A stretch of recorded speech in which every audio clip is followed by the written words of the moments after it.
My relationship to DC has always been a bit weird. I've never been a huge comic guy, but I like Rocksteady's Batman games. I have a bit of a soft spot for James Gunn's Suicide Squad, and I've watched Will Smith's one.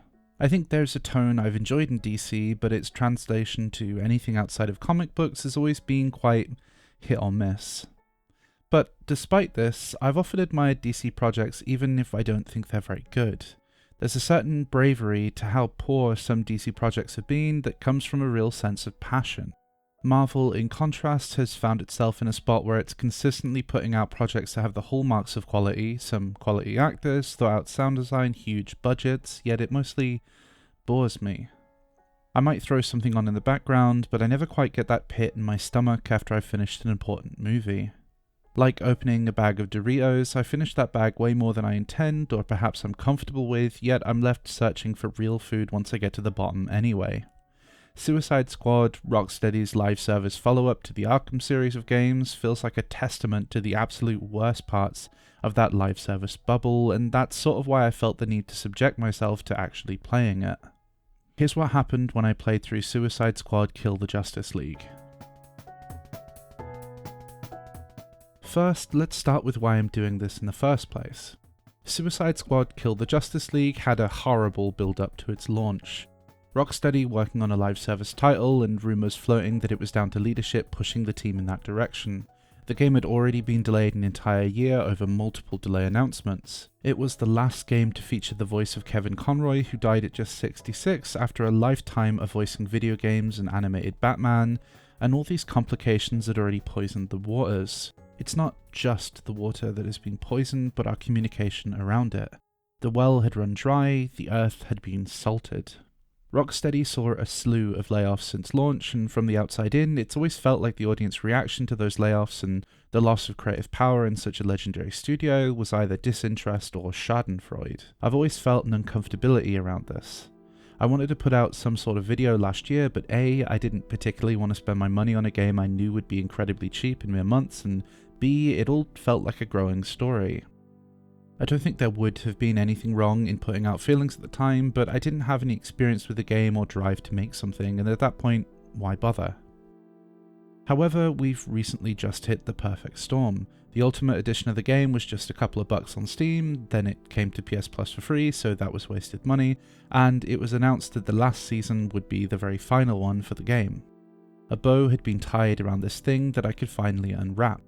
Hey, sometimes Doritos are really what you need. Let's finally get onto the game. Metropolis has been taken over by an invasion, and not only are the superheroes not there to help, something has affected them and they have bent the knee to the powerful Brainiac. Taking on the role of 4 criminals who just so happen to be strong enough to actually take on the bad guys, your goal is to, well, kill the Justice League. I mean, if you weren't prepped for that story, you probably should have taken a real close look at the name of the game. It all starts out with a very basic tutorial and Amanda Waller, your handler for lack of a better word, making a snippy Pokemon Go to the polls style comment about how you have to kill stuff or whatever. The story is so throwaway, and I think there's a reason for this. You and a few buddies are supposed to get playing in minutes, and well, you already know what the game is about, so what's the point in extrapolating further? With that out of the way, I think Suicide Squad Kill the Justice League is not very good. It does, however, have some things I like, so we'll start there and progressively get worse as we go, like a hideous iceberg. The gameplay is mostly rather solid. All 4 characters have unique skills, traversal moves, and a distinct feel. This is not only engaging for multiplayer, but means swapping to one character to grind out a few levels isn't as much of a chore as it definitely could have been. You start to get a feel for how characters work and quickly learn which gels with your playstyle. Though they all use guns, each character can only use 3 central gun types, so you're encouraged to move outside of your playstyle as you go. Interestingly, I thought I'd lucked out on my favourite character on my first choice, swapped character, and then decided they were my favourite. By this, I'm saying no character feels entirely lacking, and there are definitely things to like about each. The world initially feels fairly vibrant and interesting, with plenty of little side activities to go on, and the traversal skills make travelling around it work. I say initially because, like Brainiac himself, the city is a facade with a festering, ugly core, but we'll get to that later. As well as traditional missions, there's a sequence of Riddler trophies and challenges. These mostly have you hunt down trophies in cities by vaguely describing something. Weirdly, most of them don't feel all that much like riddles, they mostly feel like somewhat esoteric descriptions. You could ask, well, what's the difference? And I'd say, it's mostly a vibe. I never felt encouraged to flip my perspective to understand what it was getting at. I never felt like a detective sniffing out the trophy. I felt like Dora the Explorer gently pointing at the screen and saying, look, it's a bridge. See, I'd intended to talk about what works in Suicide Squad first, but actually nothing is quite that simple. Almost every good element has something weighing it down, and almost every bad element has something at least a little charming about it. Take the writing, for instance. The Suicide Squad can be genuinely charming. There's some humour in here that works, flippant and weird, bizarre in ways, but not so bizarre that the joke just feels like it's intended to feel random. There's a level of intentionality to it all, and despite all four bumbling idiots constantly reaching for a joke, it has moments where the character really shines through. Like there's this moment where Wonder Woman tells you she, and she alone, will hunt down the Justice League and snap them out of whatever Brainiac is doing to control them. Not accepting the help of the Suicide Squad and braving it all alone shows both her flaws and her strengths. Then Shark asks her why she put kryptonite in her shield rather than a sword, and the flaws and strength of the Suicide Squad are laid bare too. To Wonder Woman, kryptonite is a defensive tool used to subdue Superman. To the Squad, it's a dagger to drive into his heart. Suicide Squad knows how to let this moment sit, but also knows the rule of cool sort of applies to comedy too. If it makes you laugh, it's justified, and Wonder Woman gently sliding Shark out of the way before moving out, it got me. It made me smile because it's silly, but not totally out of the question. I think the biggest problem with the writing isn't that it's out and out bad. In fact, sometimes that can be better. Once you cast aside a game's story, it can become fun as a mindless slog to keep your fingers busy while you listen to an audiobook or perhaps even this video. Suicide Squad Kill the Justice League's writing's biggest problem is that it's inconsistent, and more so than most. It has plenty of 20-second clips that can be snipped by a TikToker or angry reactor who hasn't even played it to stoke outrage, and it has enough good moments for the opposite to say it's good, actually. This allows the worst of characters like Harley Quinn, who are intentionally designed to be annoying and for the other members to literally roll their eyes at, to fall flat. Her humour doesn't always work, of course, but her style hasn't come from the writers being entirely out of touch. It's a tad deeper than that and far more committed to the bit. For clarity, I see no issue with the pendulum swinging and one arguing actually there's enough quality or lack thereof to make a judgment call that the game's writing is good or bad. I actually think it veers more into bad than good, but still has notable moments. I think a bigger problem with the game is the ire that comes from the discourse around it, but again, we'll get to that later. Some of Suicide Squad's aesthetic choices work really well. Superman and Batman being given this bulging, pulsing purple strand throughout their body makes them feel genuinely intimidating, and the game is competent at giving a shock. There are moments that feel closer to a horror game, and while they aren't directly scary, it can feel like Rocksteady still has the juice. When you hunt down Batman near the start of the game and he strings up dead cops around you menacingly, placing you in the cowardly shoes of a criminal he would fight on any other night, it works. Tonally, it gives great room to develop on. There are these points in the game where it really feels like it's going to analyze superheroes and vigilante justice through some sort of more systemic lens. After all, Kill the Justice League is a story about what happens when these super cops suddenly don't act through a puritanically moral framework. This is something, of course, explored in the likes of The Boys and Invincible, and it could work here, but Suicide Squad flies up high and never quite gets out of the atmosphere. At least the gameplay is pretty smooth though. Shooting feels natural and scales up well by encouraging builds and a level of creativity. It's not quite as strong as I would have liked in that regard, but attacks being given elemental components and super moves feeling genuinely strong in combat means you are rewarded for being a bit OP. The fact that you can go through and earn all season passes whenever you like is a great way of combating FOMO, and something I wish more live service games do. But then again, if live service games didn't rely on FOMO, they'd lose a major chunk of the audience that are unafraid to skip a week. There's even a genuine attempt to give something new in seasons with more characters and parts of the story. However, this doesn't make up for the fact that there just isn't enough here for a live service game. The main story is only really a handful of missions, with the game constantly slowing you down to do the exact same thing you just did, but a few more times. Mission structure is almost identical with just a handful of types to do. Most importantly, those mission types are things we've seen in similar games, and Kill the Justice League doesn't take advantage of its cast or location to try anything new. It's all about guarding a truck as it's moving, fighting X amount of enemies, running through hoops, that sounds like a joke but it's not, or fighting X enemies except with a specific thing now holding you back. The gameplay is mostly solid, but it doesn't carry through a tedious and repetitive mission cycle. Kill the Justice League's moment-to-moment activities look particularly bad when compared to the Arkham games, which not only feel good to play, but have activities that coherently fit into the things Batman would actually do. There's nothing here that feels uniquely Harley Quinn or Deadshot. Spoilers ahead, as I'm going to go into the ending, and I've finished the game and beaten the very last season, so I need some sort of justification for actually doing so. One of the worst parts of the experience of playing Suicide Squad Kill the Justice League is getting to its ending. There are two endings, effectively. One where you've killed Brainiac, but must now kill Brainiac in all different dimensions to restore peace. This is effectively a tier system where you can take on new seasons and now get given a big bad to take on. The way the base game ends is fine, though predictable, but the tone is just jovial enough to work with the scrappy protagonist of the game. However, the real ending, and the worst ending in the game, is the one put in just before the team stopped working on it. Okay, actual big spoilers here, assuming you haven't read the litany of articles, watched the videos, or seen all the jokes around it. Suicide Squad Kill the Justice League ends with Harley Quinn revealing in a sequence of images that the Justice League, well, apart from Wonder Woman, who was actually dead, were actually cloned by Brainiac the whole time and kept in some sort of crystal hibernation. Harley and her team manage to disarm the bombs put in their neck by Waller in exchange for their allegiance. They drop off Brainiac to Waller, the secret files after Lois Lane, then escape to help fight against evil in some other world/place/universe. The Justice League also get away and are now free to do what they like. It's not entirely devoid of any charm, but yeah, it's bad. This ending totally discounts the time spent playing the game and ultimately feels like an incredibly cowardly way for a fairly brave story to end. This is perhaps the second biggest controversy since the launch of the game, with the first being the death of Batman, more specifically, Rocksteady's Arkham Batman.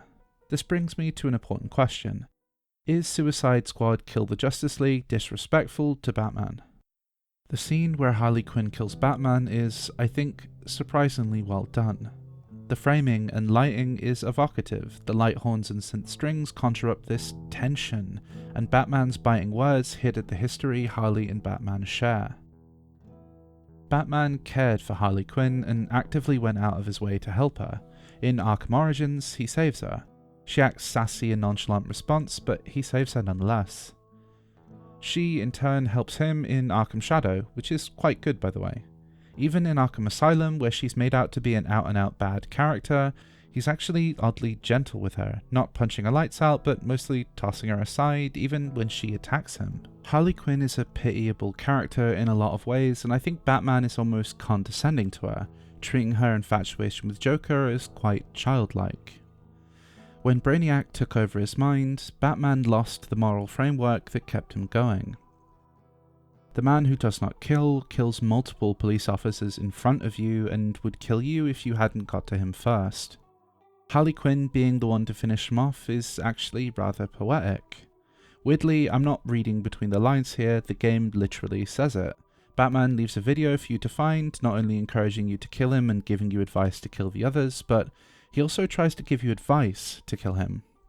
Harley Quinn says Batman would have wanted this, and that's not a cliche people say after someone's death, it's genuinely exactly what he wanted. Maybe he didn't specify Harley Quinn should do it, but given the death toll at his fingers, this is implied to be what Batman wants you, the player, to do. And this is all helped by the scene where he dies, which is oddly brutal. You fight back and forth, Batman prods on perceived mental weaknesses, but the team together are much stronger than he thinks and unbothered by it all. He's compared to the Joker as Harley bats his words aside. She tells him, even when you're evil, you're still too good, and the power of Batman is reduced to a shell, one not killed by the Suicide Squad, but by Brainiac. Batman isn't iconic for his powers alone. He is unique for his identity, and Brainiac has ripped that away from him. He died long before he was shot by Harley Quinn, and everyone standing in the rain here already knows that. That building tension in the music strips back the moment she says it and moves instead to pulsing synth. Here, Harley expresses the emotional pain Batman's work has on the people he's put away, the symbiotic role that whacking bad guys has on the world, and see that broader critique rolls in just a little before Harley pinballs onto the next topic. Then, pow, snicked, splat. Harley puts a bullet through Bruce's brain, and that is told through the splash of blood that hits her face. When you see Batman again in frame, he is a crumpled pile on the floor as the Suicide Squad wait and take in the silence that would otherwise be filled by Bruce's laboured breathing. Then Harley Quinn says this. Time for us bad guys to save the world. This enunciates many of the problems I see with Suicide Squad Kill the Justice League. When left to breathe and stew in it, the atmosphere is palpable and the tone is on point. However, it rarely does. The subway surfers on the bottom of the screen that is both the need to make this work as a live service game and the inability to let you sit should you get bored of it, deflates the air from moments that are otherwise really well done. And this is what I think people latched onto when they played or saw clips of Suicide Squad Kill the Justice League. No, I don't think it's disrespectful to kill Batman. I don't think it's disrespectful to kill Batman as Kill the Justice League has, and I don't think it's disrespectful for Rocksteady's Bruce, specifically, to go out this way. I think there are two reasons I believe this. First, the premise of this game and titling sets you up for the exact game it is, and this is something explained time and time again by comics. Of the many mediums in the world, comics are the ones with the least consistent storylines. They are incredibly fond of playing with narratives, asking what would happen if X did this instead of Y. It's a genre that is made great by other artists and creatives' ability to mess around with the formula. The concept for this game is only disrespectful if it's disrespectful to dispatch superheroes like this in the first place. And frankly, I don't care about this. I don't think the superheroes should be a god you look up to, and even if they are, you should strive to kill your gods. These stories are better and more human, thanks in part to these stakes. People don't like Superman because he's this dude who's never in danger and can't suffer. They often like the fact that, despite being unreal and incredibly powerful, he still needs to grow, he needs to suffer, and sometimes he needs to die. It's far more disrespectful to take it all back condescendingly in the form of that last ending cutscene. It's almost like the game can't imagine fans are okay with more than one storyline for the same set of characters. You could argue, well, they had to set up the series in a good spot for a return, but the everything was fake ending was created after the team announced it would be ending support for Suicide Squad, or at least it was published after that. Then I think we have to ask ourselves, if it is disrespectful, why should we care? Why should we hold moral outrage for the decisions developers make about games like this, especially when Arkham Origins and Arkham Shadows prove there's plenty of room to explore Batman and the same basic Batman in video game form? See, part of my problem with this outrage is that it seems to be based on a principle and not the context. It implies that Batman or any other DC character dying is inherently bad, and because it happens in a game that is disliked, it's worse. But we should broadly encourage these projects to be brave and not always go for the safest choice. When these games become franchises, there's this cultural shift that treats the new norm as the correct route and everything else is incorrect. There's a revisionism that implies that staples of the genre weren't adventurous or different or even disrespectful when they first arrived. Like historical inaccuracy in Assassin's Creed. It's part of the identity of the game and has been since the start, and fundamentally that's kind of what made the franchise work. My goal shouldn't be to shift to being principally against the idea of historical inaccuracy just because I don't like the way it may have been done in a single instance. This is the problem I perceive in Suicide Squad Kill the Justice League. I think the more important question should not be is it disrespectful to kill Batman, but is it done well? Let's take the Batman movies for instance. Tonally, there's a huge difference between the Tim Burton Batman films, the Nolan Batman films, and the Matt Reeves Batman film. The way shots are done, the jarring tone splits, and the tension between a dark world and a cartoony script. All of these ideas existing at the same time is sort of what makes comic books work, and my biggest problem with Marvel over the last decade is how trapped the MCU feels in its style. Everything has to serve as part of a grander web and struggles to be itself. Rocksteady being attached to Suicide Squad is, I think, the thing that makes this game hurt the most. At least the Batman movies above have different directors and different actors, but also studios are ever-flowing and ever-changing. The Rocksteady founded in 2004 is different to the Rocksteady of 2025, and whether or not Batman dies is irrelevant to that. Another plank of wood has been changed on this vessel, and we can't really blame it all on Theseus when it smashes into rocks. Cynicism is good. In fact, I'd argue it's healthy, and developers and other potential buyers being able to hear that cynicism is also good. The broader point I'm making is that the death of Batman, rather than being an artistic decision we agree with or not, was instead treated as a problem of ethics. It was seen as the dragging out of a corpse to be in front of you. These same problems popped up with The Last of Us Part 2 and some of its creative decisions, and it's hard not to see these as a thought-terminating cliché. Instead of having to argue the nuance of a decision, you can label anyone who disagrees as an agitator out to gut your childhood, and anyone who agrees as a moral crusader with their hearts in the right place. It's not helped by the fact that this is the first game to launch after the death of Kevin Conroy. Him voicing Batman and Bruce being killed off puts a bad taste in fans' mouths. I think there's an implied belief that Kevin would for some reason not like the game or his role in it, but I can't seem to find any evidence corroborating that. The game very clearly dedicates itself to his memory and does a pretty good job at that. Kevin Conroy's passing is unfortunate, but not really that related to the game.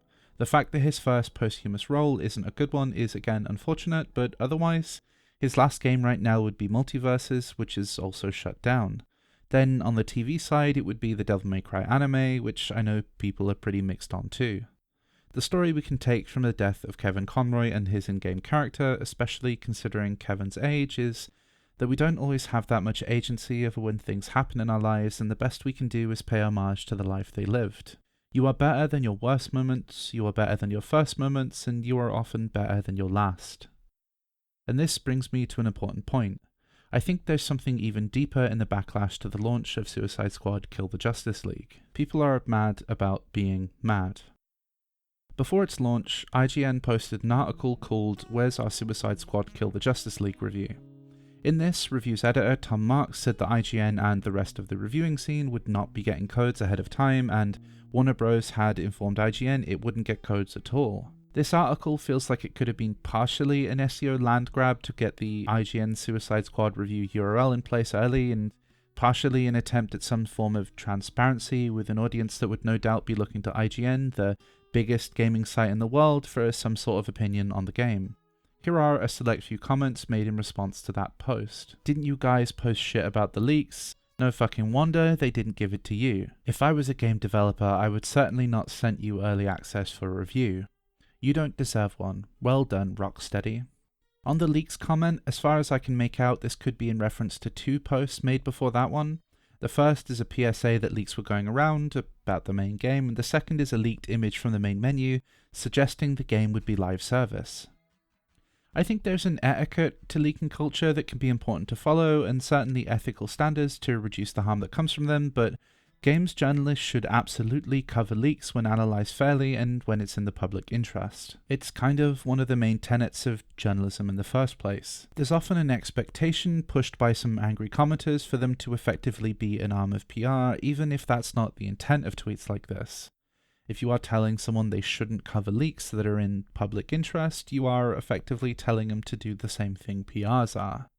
A game publisher has a right to withhold code, but those covering it have a right to announce as such, and it's within public interest to know when those companies aren't being forthcoming with the product they want you to buy in the near future. On the latter two comments here, I think a lot of that is just a general dislike of IGN as an entity. A company that hundreds of people have written for can be a really easy punching bag, especially when the majority of their reports has to rely on subjective claims, with review and features, but also because they are the biggest gaming site in the English-speaking world. They make deals, likely worth a lot of money, to run adverts and advertorials on the site. They get hundreds of millions of views on YouTube alone every month. If the YouTube scene of media analysis likes to be seen as the everyman, IGN is its antithesis. But I think the problem runs even deeper than this. There's a conspiracism to reviews, with many searching for content creators instead of writers when they are one and the same, just in different mediums.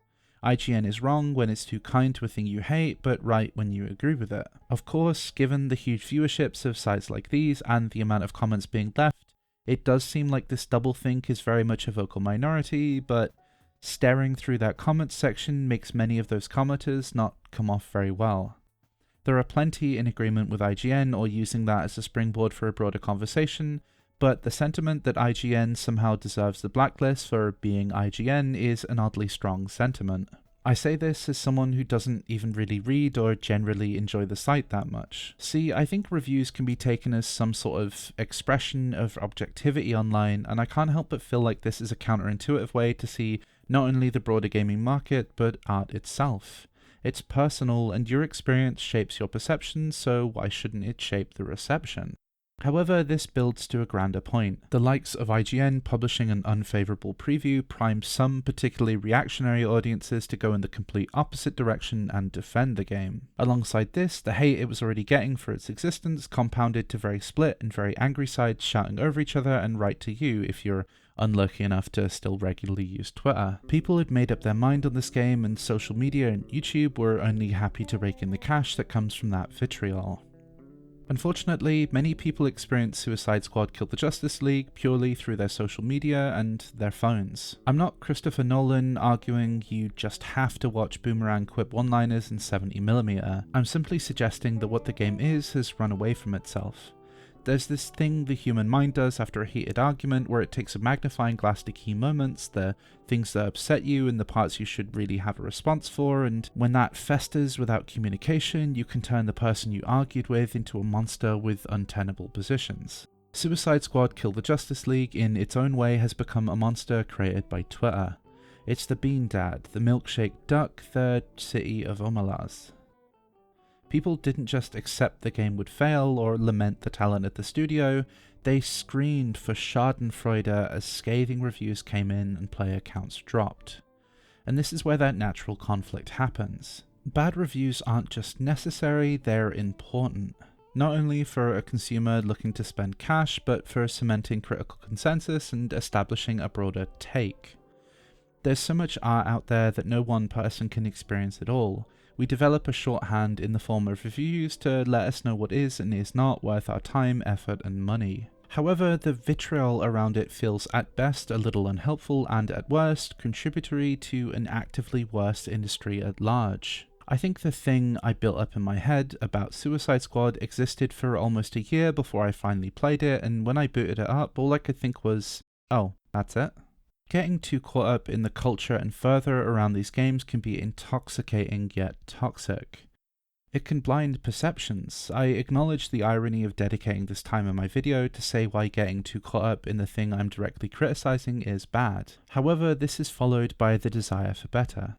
It's lumped in with the idea that we can and should express much of what we feel about the game, but blue checkmark accounts who get a small bump every time you reply to their tweet don't particularly care about the things they get worked up over and would happily rinse your attention dry for that ever-diminishing paycheck.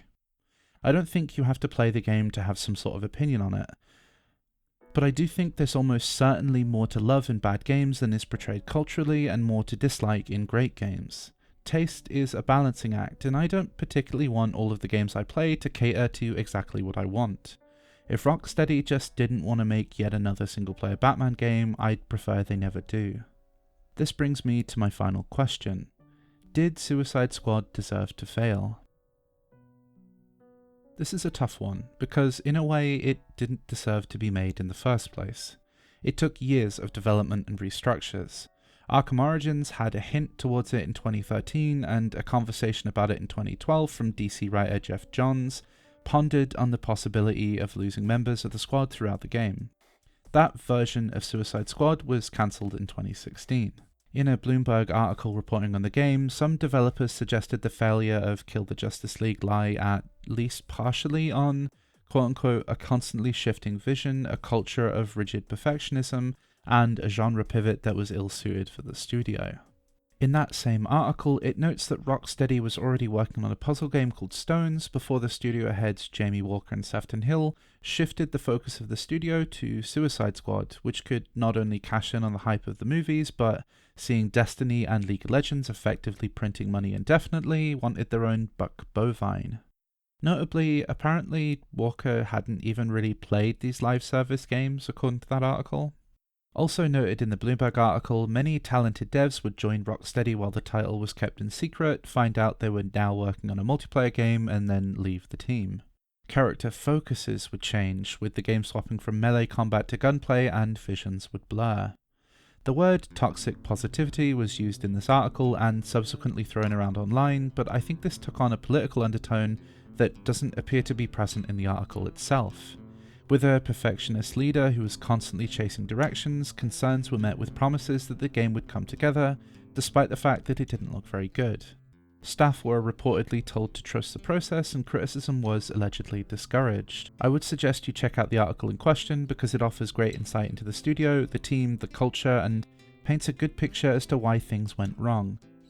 And this is where I come back to that question. Did Suicide Squad kill the Justice League deserve to fail? And the answer I have is, I disagree with the framing. Deserve is such a tough word to place here because it feels more like it was destined to fail. Warner Bros. Execs reportedly thought this would be a billion-dollar franchise, and even if it was loved on launch, there just wasn't enough in the gameplay alone to continue on. There are definitely things to like in here, but all I could think of in those moments was this could be better in almost any other form.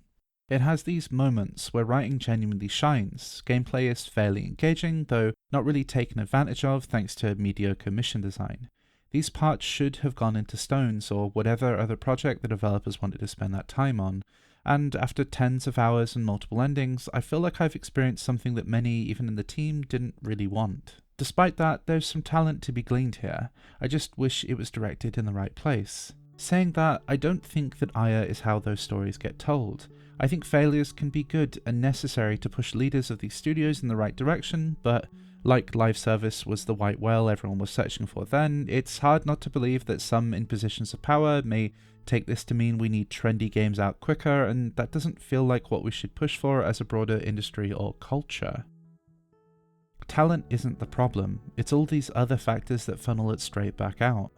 I think a narrative comes out about games like this where the belief is broadly, make better games and you will be fine, but tension exists here between the art being made, product being consumed, and stock being bought.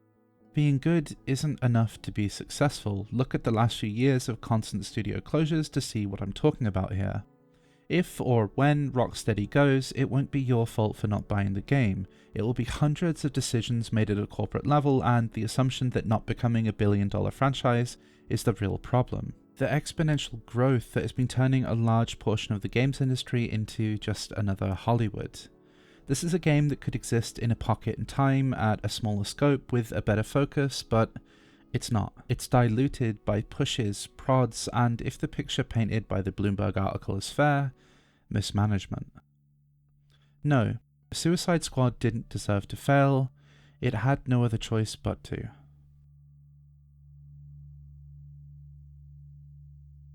Thank you for listening to my essay on Suicide Squad. I played this a while back and it got put on hold and I wanted to get some thoughts down and then I went back to it and the process was long for this one, but I hope that the end product was good. I can only yet again apologise for the quality of my mic. I'm still out of country for the bereavement that I mentioned briefly in the last video, so I'm using a gaming headset which I just throw through a ton of effects and do a lot of post-editing to make it sound okay.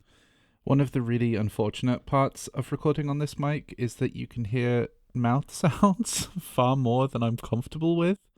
Editing back, you just hear them all the time, and you can hear this chair sometimes. It's not the best environment to get anything good on, but I hope that it's at least okay for you, the viewer. I think it came off okay. And also, looking at the timeline, this is my longest video ever, I think. It might be maybe just under, which is really cool, because this one, it took a while, but that was mostly because of timing. It actually felt really natural to write, and I felt quite passionate writing it as well, which I hope that comes across. I hope that it didn't detract too much from the experience. Also, sorry, midway through, I didn't have footage of some of the older Arkham games. Not only is it a bit hard right now with that, but also they're weirdly hard to run on modern hardware. Wow, I said hard like 3 times there. That was a horrible sentence. I would have edited that if it was in the main video, but I'll leave it in because I'm just sort of rambling at this point. It's quite late, and yeah, I'm glad to have done the VO because I'm quite excited about this video. I have lots of thoughts about thumbnails, editing choices, all that stuff. Anyway, thank you for watching. If you like this video and you've got to here, which, I mean, go you, it's like half an hour at this point, a like, a comment, subscribing, that would all be great. It's lovely to see that. I feel like I get like a nice comment every video now, which is lovely. It's really nice just to see that notification pop up on the phone of someone appreciating some silly thing I've done or anything like that. Anyway, yeah, subscribing would be nice and good, and it would... Sorry, my brain is is gone.